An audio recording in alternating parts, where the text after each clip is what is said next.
Good evening, folks. We're going to be going live for our Ask a Planner event about the 2022 LUDO update in just a few minutes. I'm joined by Dustin Williams, one of our current planners, who will be monitoring the chat in both the Zoom meeting and on Facebook. So if you have questions as we go, we'll take a pause to answer any of those questions. I do have some questions that have been sent in via email or via the website that I'll also be addressing tonight through a slideshow and kind of interactive presentation.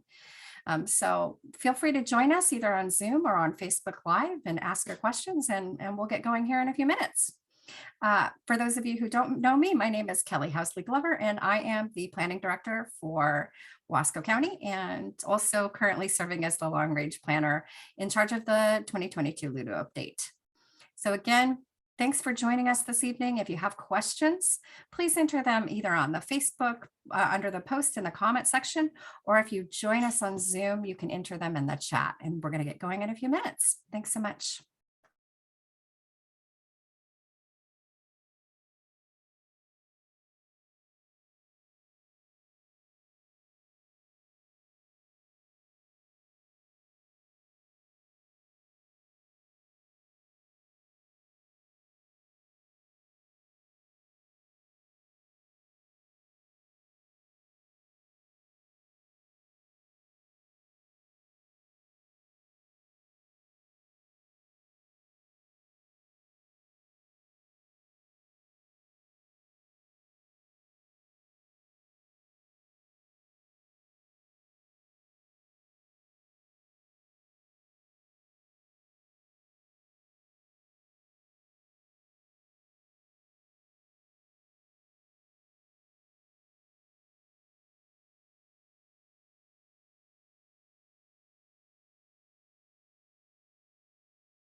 All right, good evening, and thank you for joining us for our first 2022 LUDO Update Ask a Planner event. As I mentioned, I'm the planning director for Wasco County, Kelly Housley Glover, and I'm going to be taking you through a presentation where we've got some questions that folks have sent in via our website or emails or asked us at events. And I'm going to be answering those questions for you. And then we'll have an opportunity for you to ask questions. I'll take some pauses. Also, if you have questions and you're here on Zoom, feel free to enter them in the chat. I'm joined by Assistant Planner Dustin Williams, who will be monitoring our chat here and both on Facebook Live. So if you have just streaming us on Facebook Live, feel free to drop those in the comment section and we'll be sure to answer your questions. So thanks again for joining us. So the first question I have to answer is a kind of introduction about what the LUDO update process is and what the LUDO is in general. So the question is, what is the LUDO and why are we updating it? LUDO stands for the Land Use and Development Ordinance, and that's the rules and criteria for uses and development in Wasco County.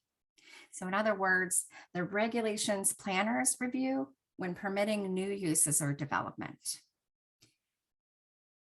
We're updating these rules because state law has had many changes since our last overhaul update, which was in 2012.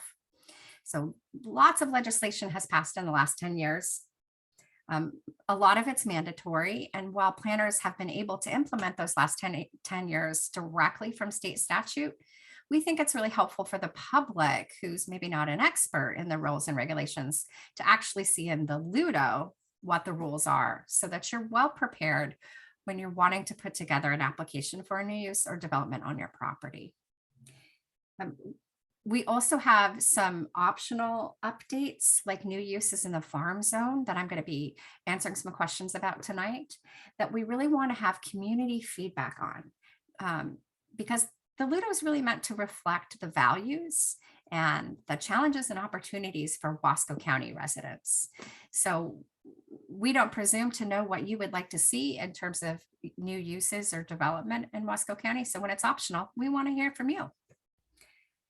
So the process to update the LUDO, we've embarked on a multi-year process. Last year, if you were with us, you know we updated some of the procedural chapters, mostly about mandatory updates, but things that are really critical to help us do an effective job in processing permits.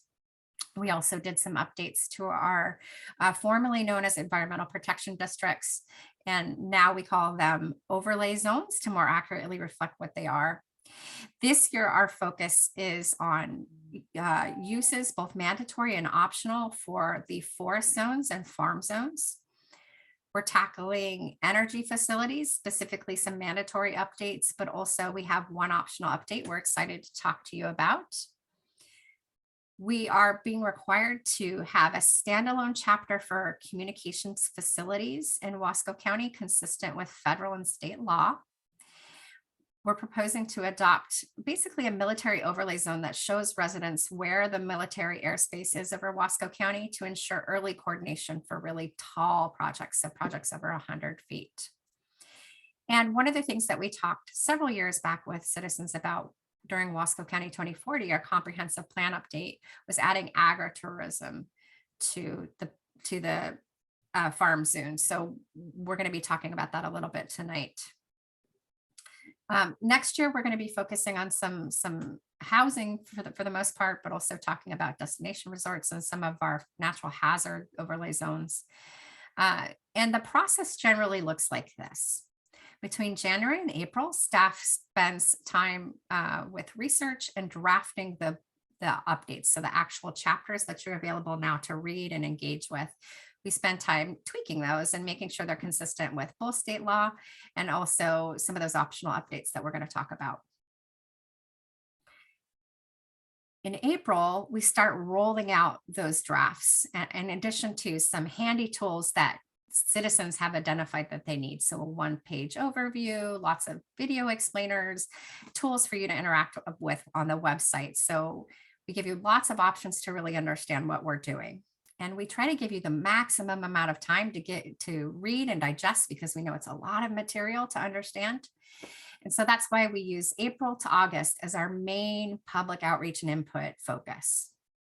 We then move on to the hearings process, which we first go to the Planning Commission and then the Board of County Commissioners. And that typically takes between September and October, sometimes into November, depending on how much feedback we're getting in September. And once we get to the point of adoption, then we advance that to the State Department of Land Conservation and Development for their approval. And typically the way it worked last year is we heard back from DLCD, Department of Land Conservation and Development, in January, and those new chapters for the LUDO were ready to go, and we've been implementing them the last year. So we try to keep this process the same every year, so it's very familiar. You know what to expect. And again, you do have the ability to participate and provide comment during the hearings process. So all told, you have about 7 months to read all of this material, provide feedback, engage with us, ask questions, and learn more about the rules that we're required to implement, but also the things that we want your feedback on.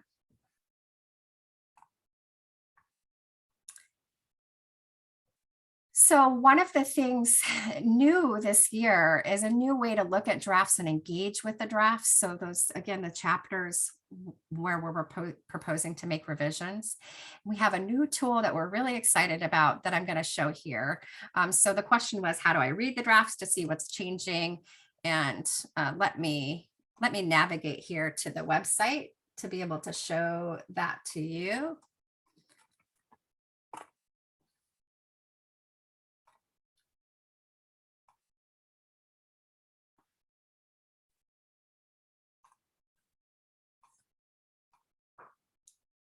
So we have a project website. We took over the comprehensive plan website, wasco2040.com. So really easy to remember. And if you scroll down a little bit on the main page, you'll see these little icons that tell you all the updates we're doing. And if you click on those, we're going to take a look at energy facilities, for example. You'll see a video explainer, lots of text that gives you an overview. We have the proposed facilities draft, a one-page overview. So if you're short on time and you just want the quick summary, you can read that one-page overview. And we also have some polls and surveys to take as well on the different pages. But if you click on the read the proposed draft, that will take you to this new tool that we have available where you can actually see the draft. One thing that we've also provided is a key in front of the chapters so that you know what the changes look like. So we've indicated in the draft using a color coding and some stylistic choices, what's optional and what's mandatory. So you know what's optional is underscored by a wavy underline, and shows you when things have been moved from one section to the other. So it should be really clear for you how the drafts have been revised.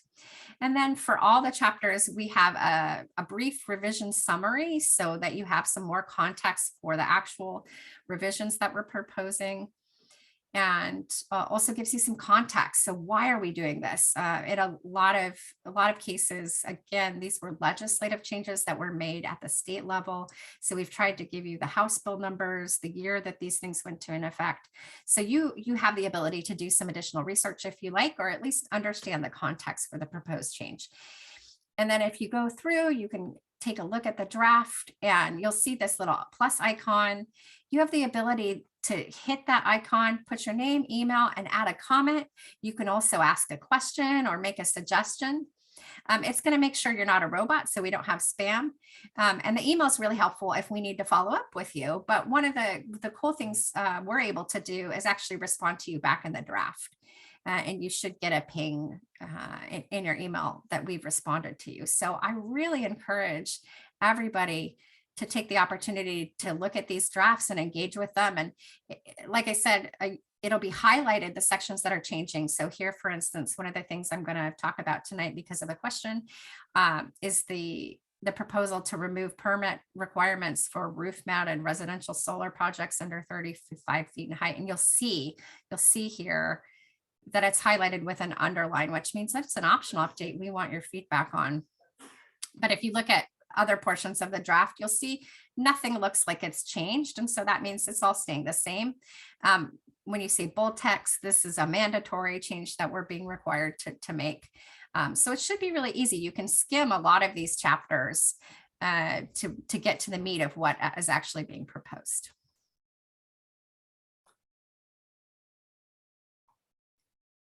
Okay, I'm going to move on to the next question.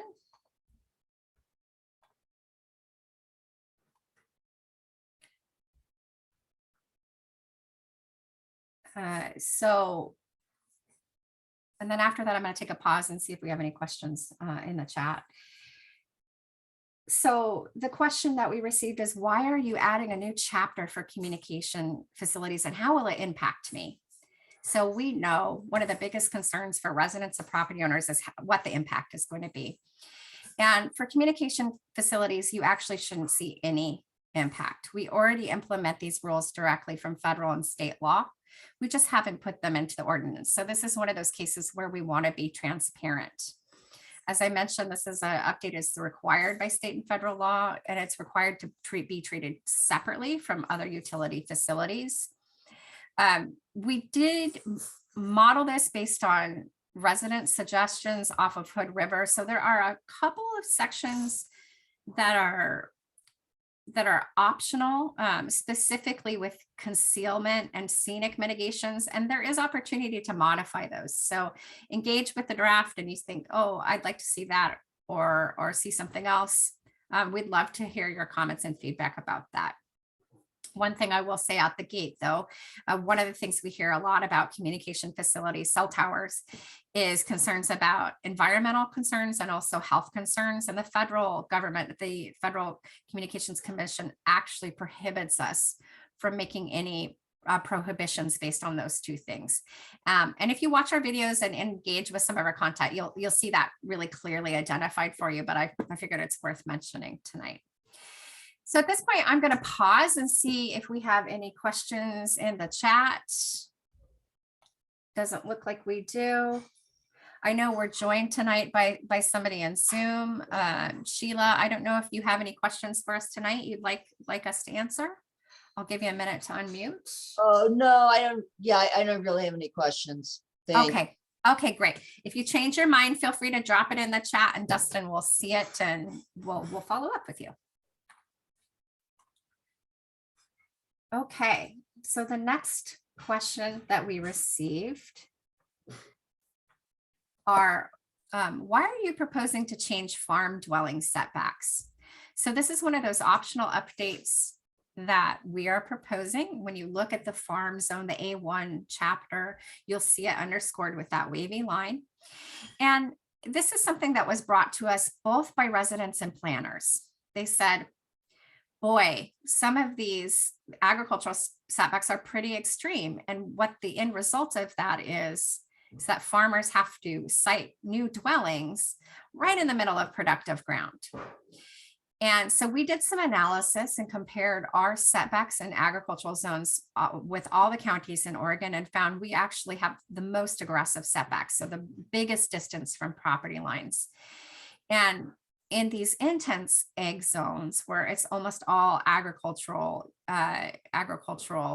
uses and development, we really realized there isn't as much need to mitigate conflict, which is one of the goals of having those aggressive setbacks.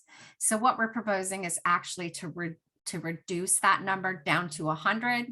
And a lot of the areas it's actually 200, which is pretty significant. Again, if you're trying to site a new farm dwelling.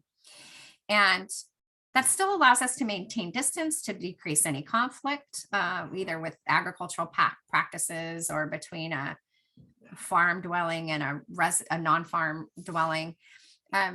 So we think it'll still serve the same purpose, but hopefully it won't result in some of the negative impacts that more aggressive standard has had.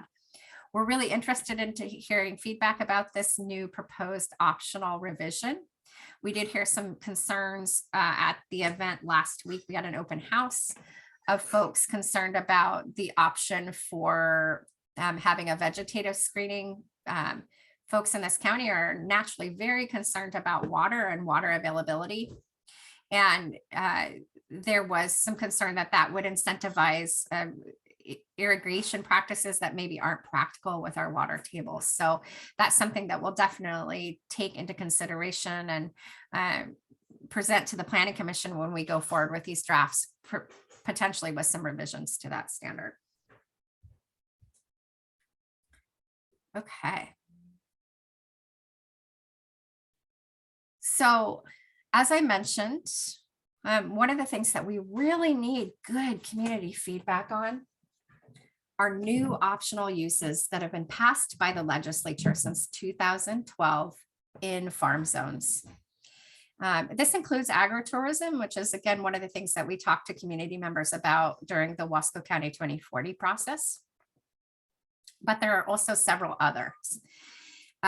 One of the ones that planning staff is taking a position on, because we know this one is a little obscure for the average citizen, and we actually have seen the potential benefit for DUFR in passing this regulation, are land divisions that are allowed to go beneath the minimum parcel size, so 160 acres in most of the county, when you're citing utility facilities necessary for public service.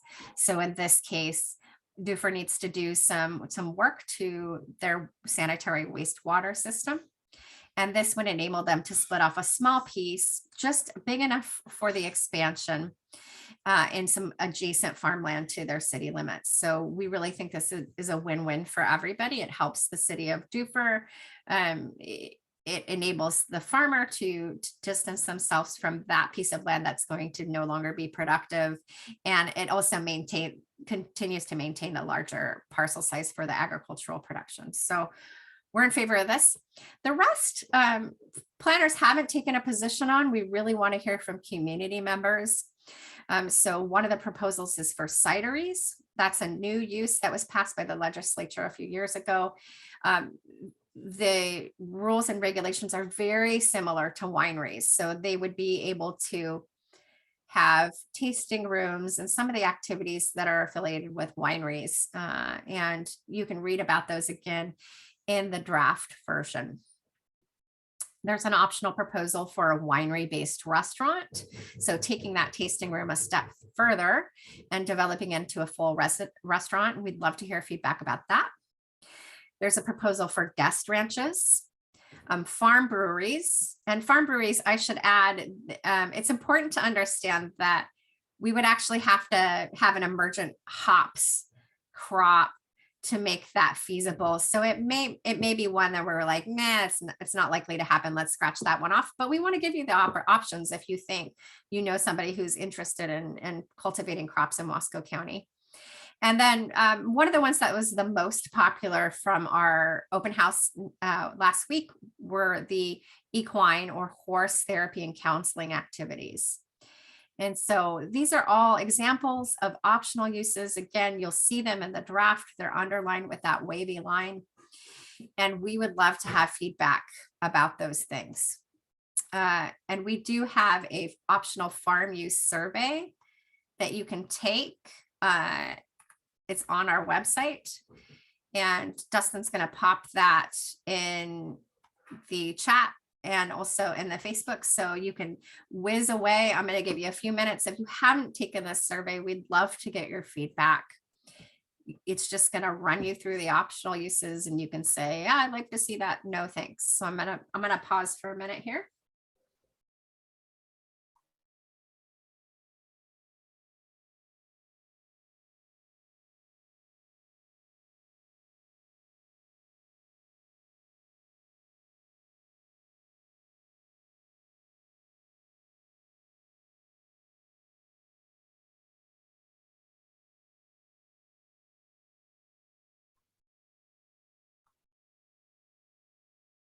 And all these things are available, these surveys, the polls, the things I'll mention tonight, they're all available on the website.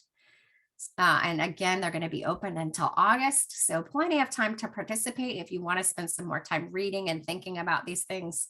But we really would love to see your feedback. Okay, I'm going to move on here. So one of the questions that we received related to agritourism, as I mentioned, we had lots of conversations during Wasco County 2040, our comprehensive plan update, about agritourism. And generally the consensus was we were in favor of this, but we have heard within the last 2 years, more concerns about wildfire, water usage, notifications for neighbors, and some of the ingress and egress or late travel transportation impacts. So I wanted to go ahead and show an example. We proposed some additional language in the draft, and I want to show you where you can find that information. It's actually in the very end of the A1 chapter. And it has some additional requirements. These are additional, they're above and beyond what the state law requires. But we would love to see your feedback about these. And again, we require a pre-application conference with agency partners to determine basically you have enough water, you have adequate fire protection, you have clear signage, designated smoking areas, adequate road access, adequate sanitary waste facilities, security, neighbor notification. And then we're going to have some requirements about your application. And again, this is agritourism is proposed to be a conditional use permit, which means it has a higher standard of review. And typically we look at things like adverse impacts. So we want to make sure the new proposed use, because it's a special use of the zone, not an ordinary use of the zone, we want to make sure it doesn't have any negative impacts on your neighbors. So these are all the things that we're trying to be explicit. We're going to look for to make sure that the proposed agritourism use doesn't have a negative impact on your neighbors. And again, if you see the little plus symbol, you can click on it, leave us a comment, leave us a suggestion or a question. We'd love to hear your feedback.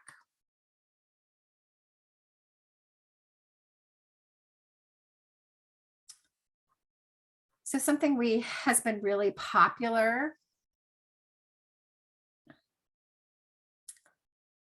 is this concept of accessory forest dwellings. And I know accessory dwelling unit, that's a pretty common phrase nowadays as we grapple with housing issues regionally, statewide, nationally, but they're slightly different. And I think it's important to explain why they're different. Accessory dwelling units is just the blanket term for a dwelling unit that is in addition to a single family dwelling. They're usually smaller than the primary dwelling. They usually have to be on the same septic. There are typically some other regulations, and you see these in cities. We are going to be talking about this next year for the county, but that's not what the accessory forest dwelling is. If you know something about Wasco County, you know we have accessory farm dwellings. So that's when you got a big farm and you need some extra help from a family member, you're able to site 2 dwellings on site. We also have, of course, for our orchard grounds and some of our ranch lands, additional worker housing. And this is slightly different. So worker housing is a really specific. Accessory farm or forest dwellings is also really specific. And there are lots of rules that go along with how you qualify for an accessory forest dwelling. And I want to be really clear on this because, again, it can be a little jargony. So I'm going to try to go through this slowly and give some context to make it make a little bit more sense. So the first requirement in order to be approved for an accessory forest dwelling is the parcel, the piece of property has to have an active forestry operation with a forest management plan consistent with basically state regulations on forestry operations. So you have to be basically making money. And this is similar in the farm zone. You have to be making, having a commercial enterprise affiliated with forestry operations in order to qualify. There is the requirement that you have to meet the minimum parcel size of 80 acres. So we don't want to see 2 houses on anything smaller than 80 acres. And we do have some properties in our forest zones that are smaller than 80 acres. So those properties would not be eligible. The third criteria you have to meet, and again, these are all state regulations. These aren't optional updates. They're mandatory criteria for this optional use, is that the primary home had to be permitted prior to 1993, or it needed to be permitted as a large tract dwelling. So it either needed to be there for a long time, engaged in forestry operation for a long time, or more recently, we could have permitted it as a large tract dwelling. And I'll explain what large tract dwelling is. Large tract dwellings require the property to be used in active forestry operations by the principal operator. So again, like a farm dwelling. And there are some size requirements. So it has to be 240 contiguous acres. So you can have lots of 80 parcels right next to each other, or 320 non-contiguous acres in the county. And then you would be required to put a deed restriction saying, I'm using this property to count towards my large tract. So this is a pretty high standard of development review. And again, the intent is to safeguard these properties for forestry operations and to protect that resource land. Another critical piece of the regulations, so the criteria that we would need to evaluate, is that the property has to be within a rural fire protection district. Specifically, it needs to be a rural fire protection district that deals with structural. So there are lots of areas in Wasco County in the forested areas that are only covered by the Oregon Department of Forestry fire protection, and that's just wildland fire. So they don't actually do any work to protect structures. So there are limitations on just with that rural fire protection district requirement about where those can be. And a couple years ago, we actually did an analysis to show you potential sites based on all this criteria. And that map is up on the website. It's not meant to be diagnostic. So if you see maybe something that looks like your property, that's not saying absolutely, yes, we can permit that. It's just meant to give everybody a sense of where we think based on the current data and based on this criteria, we could potentially see these. So I figured residents would want to have a sense of how many are we talking about. So that's really what that map is meant to illustrate. So like accessory dwelling units, there is this requirement that the second home has to be within 200 feet of the primary dwelling. So you can't have separate corners of the property. And in a lot of these areas, they're within our big game or deer and elk overlay zones. So you would have to be within 300 feet typically of the roadway. So again, you're not going to be off in a remote corner. You're going to really be pretty close to the road. Another criteria is that they both have to be occupied by owners and relatives of that forestry operation. So you can't build another house just to rent it out. And there definitely is going to be a deed restriction requirement placed to prohibit vacation rentals. So you can't use it as a say your relative is going to live there and then the next year convert it to an Airbnb or Verbo. And we've had some questions from residents about how do we monitor that. We are a complaint-driven code compliance program. So we would, if we were to go ahead and pass this new use, we would rely on citizens to kind of keep an eye on that. But the deed restriction also helps flag that for us. So sometimes we do a quick scan to see what short-term rentals are out there to get a sense of the impact. So if we were to see it, we would probably flag it for the owner. Along the lines of vacation rentals, for those of you who are interested in that topic, that is another thing we'll be addressing next year with the update. And we have some information available on the project website. So if you have strong opinion one way or another, you can give us that feedback today. And then finally, there has to be a deed restriction that's going to prohibit future land divisions. So you couldn't set up the secondary home and then suddenly split it off. It would have to be maintained on the same parcel. And again, the goal of all these regulations is really to protect those parcels for forestry uses. So again, logging types of operations that are commercial in nature. So this isn't really an open door for vacation homes or a second home. It's really meant to serve when you need help at your forestry operation.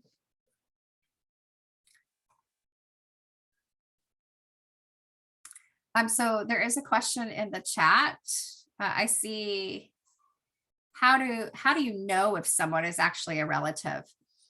There is a standard in state law of what determines a relative. There's kind of a laundry list of what we can consider a relative.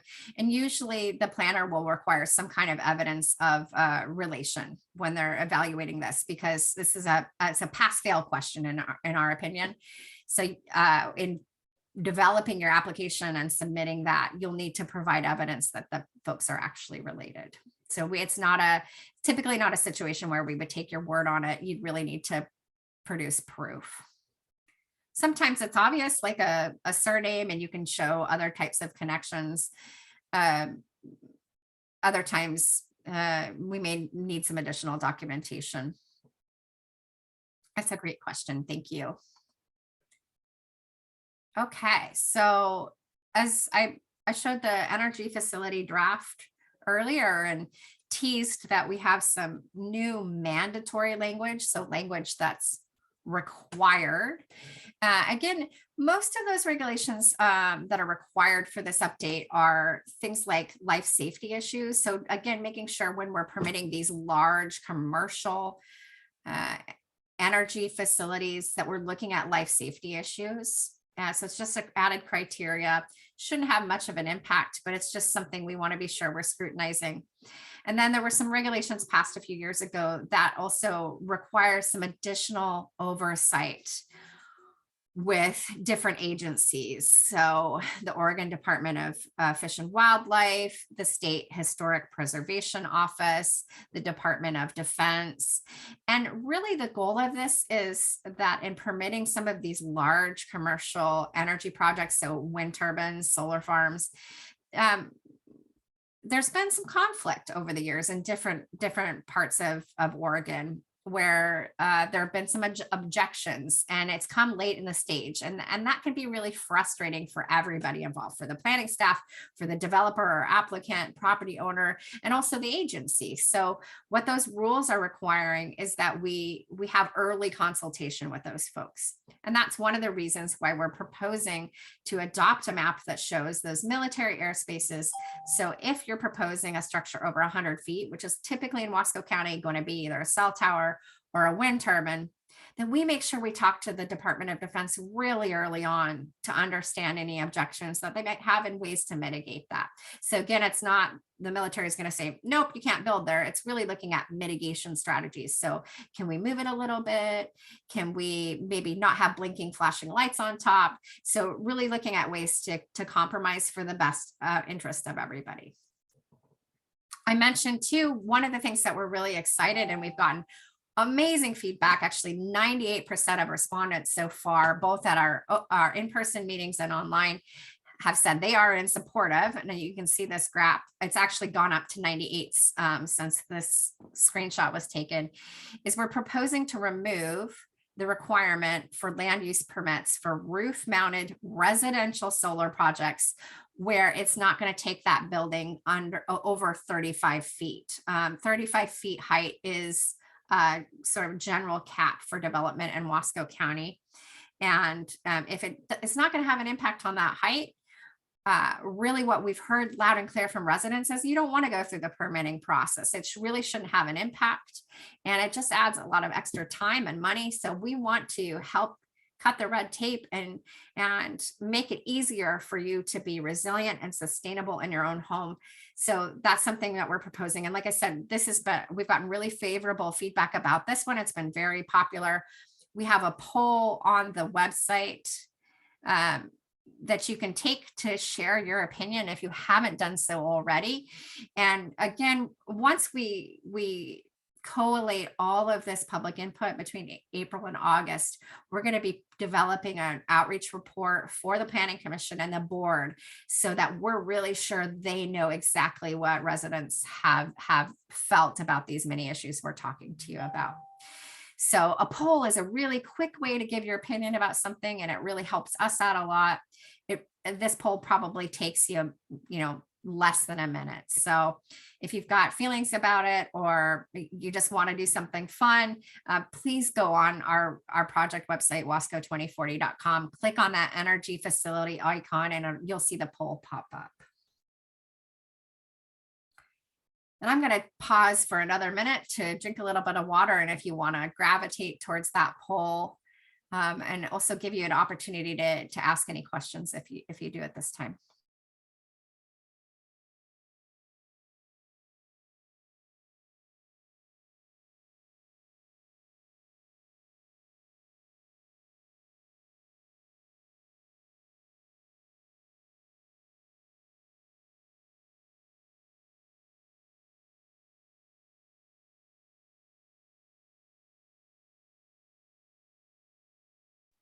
Okay, so I mentioned a little bit about the military airspace overlay zone that's being coupled with the energy facility updates, because they're really after the same thing, which is energy facility development.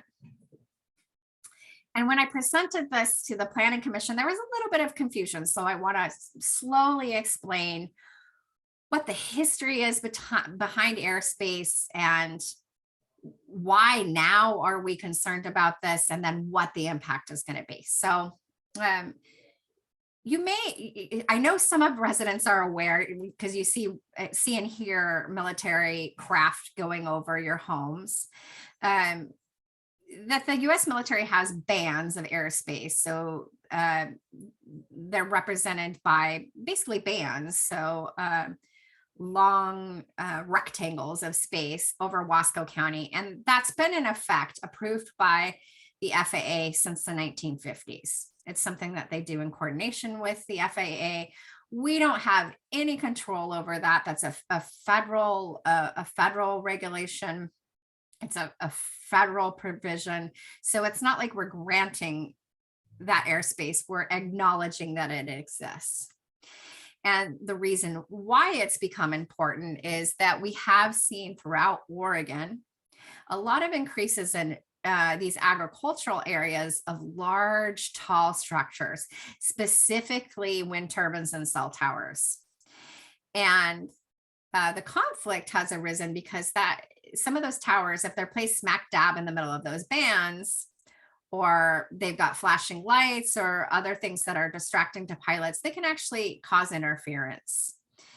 And so, as I mentioned, state law took this on to modify it to make sure we were engaged with the Department of Defense anytime we saw an application like this for early coordination. So we're talking to the Department of Defense even before you've actually submitted a permit for these things, if you're within these bands of airspace, so that we can know before you even plop down money, what the realities are of siting where you want to site. And like I said, really the goal is mitigation. So it's not prohibition. It's really to look for ways around it. But I think it's important to stress that this is really for projects that exceed 100 feet in height. So it shouldn't have an impact on the very ordinary uses that we see in Wasco County. And most of these bands, there's one over Mosier, there's one over Petersburg, there's some that kind of go over Maupin. Most of Wasco County and most of the area impacted is farmland. So we're still going to be able to have our farm uses and our farm dwellings and our agricultural sheds and those types of activities. What we're most concerned about are those large structures. So things over 100 feet in height. And again, really the goal of this is to make sure citizens are aware of these air bands and where they exist, and make sure that we are having early coordination with the Department of Defense and having those discussions about ways to mitigate impact. And one of the things in talking to residents about this so far that I've heard is, boy, that those planes seem to fly pretty low. I hear this mostly in the Mosier area. And I do have some contact information for the Department of Defense if you would like to lodge a complaint about that in specific. That's not something we're able to tackle, but I do have a connection. So please feel free to email me and I can make that connection with the Department of Defense. But this has been a really great coordinated effort between us and the Department of Defense, really with the goal of making this really clear for future applicants and ensuring that early coordination. And we're excited to have this partnership. We're one of the first in the state, kind of alongside a statewide similar project, to forge ahead with this coordination. And again, the goal is really to be transparent and to make sure we can have successful applications of projects and not that don't get hung up in the last legs of the proposals. So if you go to the website and you look for this icon down here that looks like a military plane, you can take a look at the airspaces, as again, they were adopted in the 50s over Wasco County.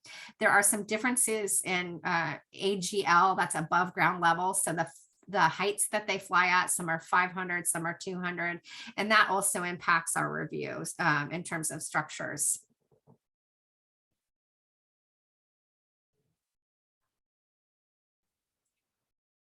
Okay, so I'm going to move on here. Looks like we don't have anything new in the chat.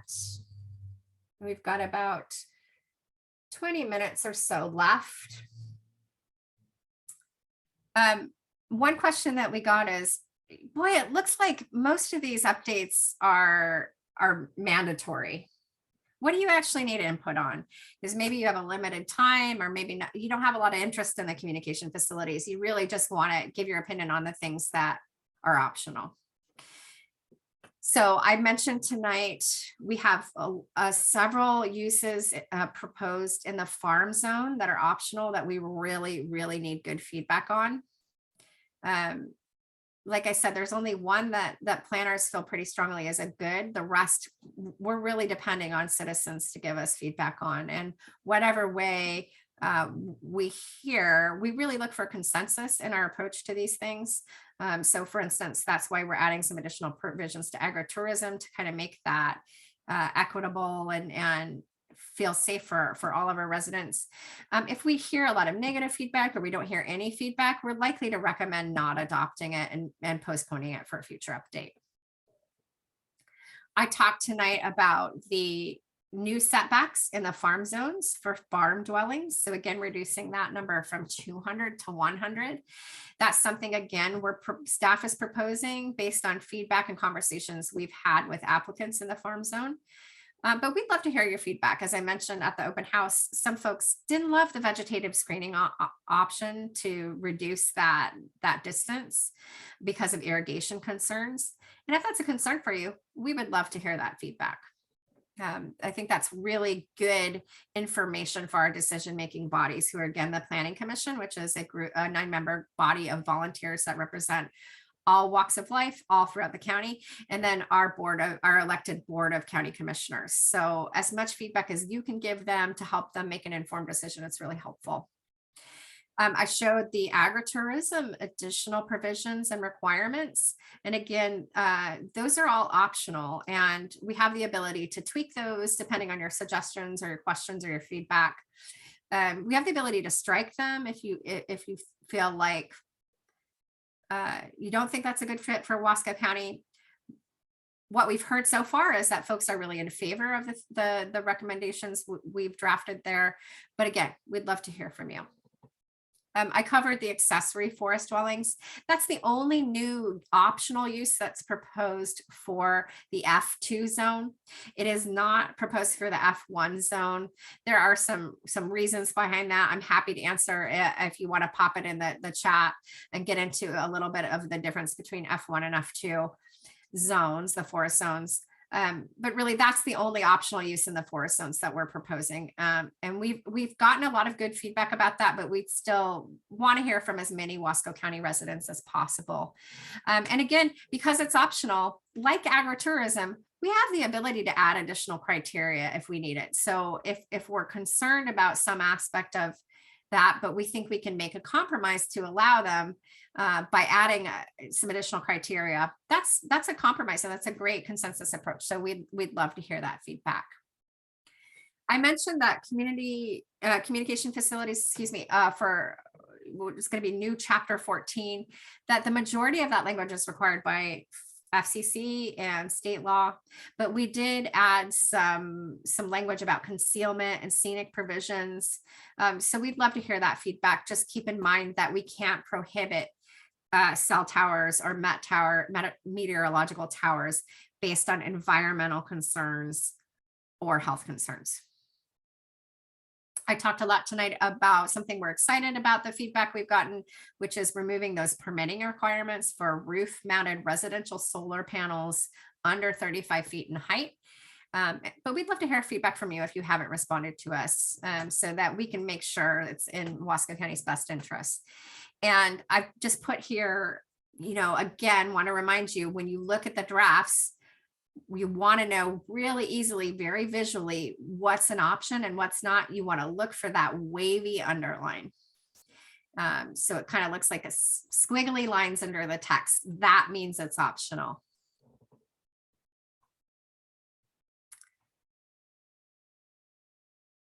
Okay, we've just got a few minutes here. I'm going to pause and make sure we don't have any questions before I talk about the last question for the night. Something I want to mention is that if you weren't able to watch the whole Ask a Planner event tonight, or maybe a friend or a neighbor missed it, we're going to have this available for you to review up until August on the project website, wasco2040.com. So it'll just serve as a recording. We also have a YouTube page. You can watch it on, we'll probably upload it to YouTube. So it'll be preserved over time for you to watch at your leisure, on demand. We want to make this really easy for you. And if in the future you start to look and engage with the drafts and you have more questions, but you don't want to jump on the meeting, maybe the time is inconvenient for you, or you're camera shy, or you're shy to attend meetings, you can always just send us an email. We've got some easy submit forms on the Wasco County 2040 website. Ask a Planner, you just hit Ask a Planner. It'll pop up a form. You can type in your question. We'll usually respond to you via email, but we'll also save that question for our FAQ and also these events. And then, as I mentioned, you click on that plus sign when you're reviewing the draft, and you can ask a question there. So we've tried to make it really easy for you to ask a question.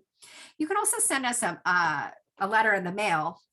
We're always pleased to get mail from our residents. So if you're not a computer person, or you have somebody in your family who is sworn off computers but still wants to ask a question, that's a great way to do it. I also mentioned we did get some questions at our in-person events. We've got one potentially scheduled for August in South Wasco County. We certainly can do more on demand if there's an appetite for those. So, that's a really great place to actually talk directly with the planners about your concerns. And again, we write those questions down so we can, everybody in the community can benefit from hearing the answer. Okay, I've just got one question left tonight, and then I'll wrap up and we'll get done a little bit early this evening. So the question is, how can I participate? How can I get involved? So I've already talked about the ways to ask questions. And I've walked you through how to read the drafts. We'd love for you to use that tool. We're really excited about the tool because you can actively engage with the drafts and you can see other people's comments and other people's thoughts. So please share that broadly. Make sure you take a look at all those drafts. Again, we've tried to make it easy so you can see where the revisions are and not have to read through all of the language, because I know some of those chapters are pretty lengthy. And kind of hone in on the things that you're most interested in. So that's a really great way to do it. I mentioned we also have one-page overviews. So if you're really short on time, you just want the bare bones who, what, when, where, why, we do have one-page overviews available on the project website. You look under the icon, you'll find it there. And then in the drafts, I mentioned there's a summary overview of all the revisions that gives you a little bit more detailed context about each specific revision. So if you want to dig into what is this and why is this mandatory? That's going to give you some direction to do additional research. I'm also happy to answer any questions that you have about some of those Senate bills or House bills that have passed over the years. So feel free to submit those via any of our tools to ask a planner. I mentioned we have got several polls and surveys available. We showcased a few of them tonight, where again are really easy, sometimes under a minute, sometimes just a couple of minutes, a way for you to participate and share with your friends and neighbors to make sure your voice is heard. And we really, really value all of that feedback and engagement. And again, that's going to be compiled and presented to the decision-making bodies so that they can also see your feedback. If you want to expand on a specific issue of concern, or you want to send a letter of support over a specific revision, you can also submit a comment. We've got a similar to the Ask a Planner, a submit a comment function on the project website, where you just hit that button, it'll pop up a form.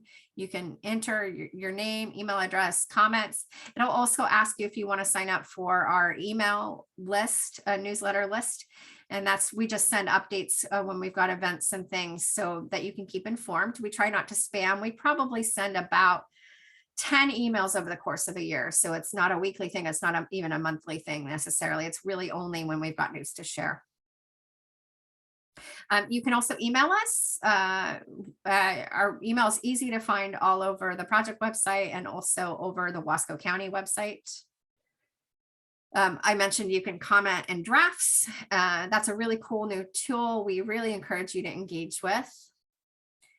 Like I said, we love to receive letters. So if you're not a super fan of using the computer, you can send us a letter. And when we have in-person events, we also provide comment cards. So you can handwrite a comment card to us.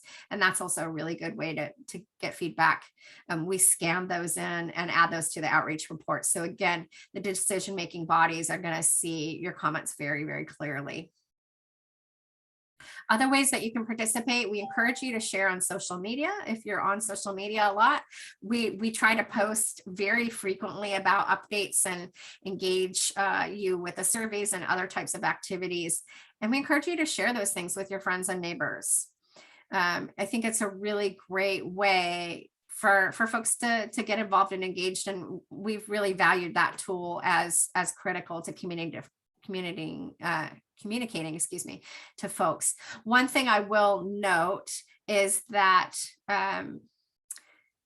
we don't currently have the staff to actively monitor questions. So the Facebook page, Twitter, those aren't great places to ask planner questions. We really want you to use either the website or the emails or in the drafts. So if you've got a burning question, just pop it into one of those other places to ask. And we do frequently share the Ask a Planner links. So if you scroll down through the history of our posts there, you'll be able to see those links.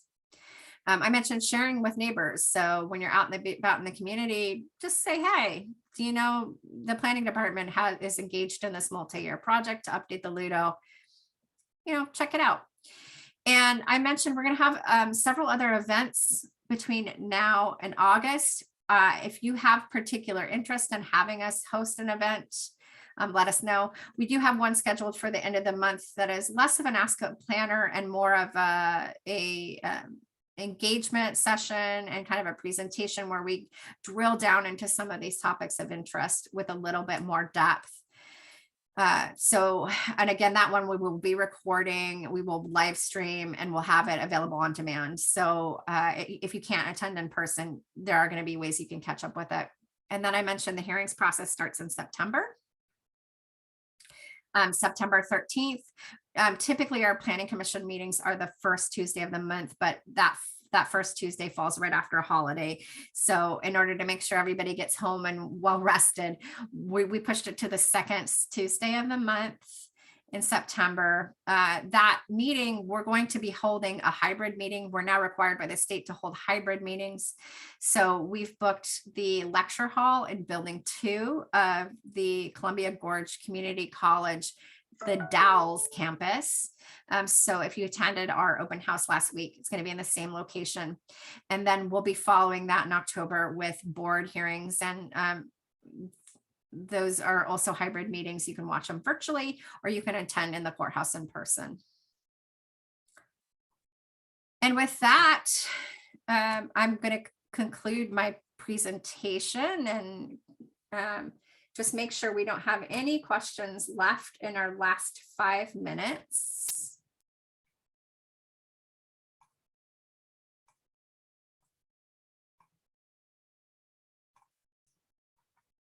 It doesn't look like we do. So with that, I'm going to thank you so much for your attention and time tonight. I hope this information has been helpful to you and helped you understand what we're proposing and figure out how to engage and participate and understand. If you have any questions, please use that Ask a Planner function. We're here to serve you and really help you navigate rule changes, whether it's mandatory or optional. We really want to make sure you feel comfortable with the changes we're proposing. Oh, Kelly, I did have a question. Yeah, sure. Okay, Sure, Sheila. like the camera here. On the 29th, so it says it's a LUDO update, overview, and feedback. Yeah. Yeah.